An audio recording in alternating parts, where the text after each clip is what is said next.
Good morning, students. This is class 9th Civics, Chapter 4 Electoral Politics, and today is going to be our fourth class on this chapter.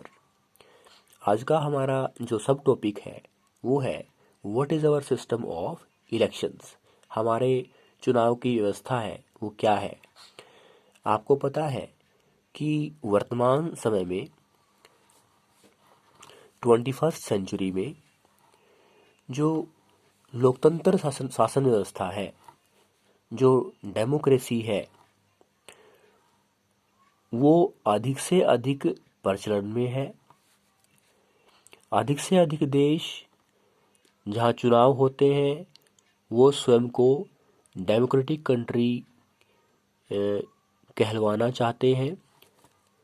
Bharat भी एक democratic country है, एक representative democracy है और दुनिया का सबसे बड़ा लोकतंत्र भी है। और हर लोकतंत्र में चुनाव का होना आवश्यक है, इसलिए भारत में भी चुनाव होते हैं। भारत में जो चुनाव हैं वो दो तरह से होते हैं। एक तो होते हैं जनरल इलेक्शन, आम चुनाव। दूसरे होते हैं बाय इलेक्शन। जो जनरल इलेक्शन है, जो आम चुनाव हैं, वो लोकसभा के हों या राज्य की विधानसभाओं के हों, दूसरे शब्दों में एमपी के लिए हों या एमएलएज के लिए हों, वो 5 साल के बाद एक रेगुलर इंटरवल के बाद होते हैं। और आम चुनाव एक समय में ही होते हैं, कहने का अर्थ है 5 साल के बाद। लेकिन जो बाय इलेक्शन है वो उस स्थिति में होते हैं जब किसी कॉन्स्टिट्यूएंसी का जो रिप्रेजेंटेटिव है, वो एमएलए हो, वो एमपी हो, उदाहरण के लिए किसी कारण से त्यागपत्र दे देता है या वो जिसकी मृत्यु हो जाती है, जिससे चुनाव करवाने पड़ते हैं और फिर बाई इलेक्शन होते हैं।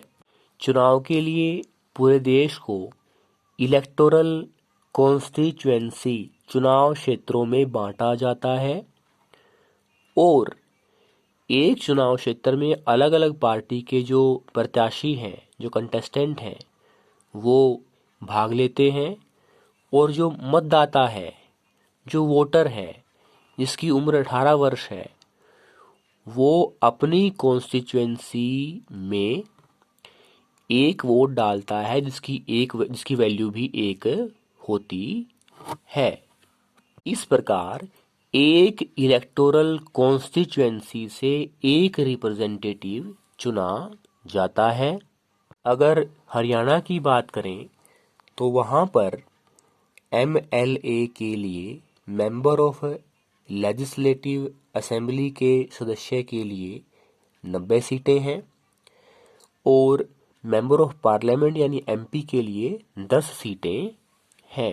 मान्यतः लोकसभा के चुनावों में 543 कॉन्स्टिट्यूएंसी में देश को बांटा जाता है और चुनाव में वही यूनिवर्सल फ्रेंचाइज और ईच सिटीजन वन वोट और वन वोट वन वैल्यू का जो मेथड है वो अपनाया जाता है। जो इलेक्टोरल कॉन्स्टिट्यूएंसी है उसका जो निर्माण है वो जनसंख्या के आधार पर होता है। इस तरह से केंद्रीय स्तर पर और फिर राज्य स्तर पर और फिर स्थानीय स्तर पर ग्रामीण और शहरी क्षेत्रों में चुनाव होते हैं।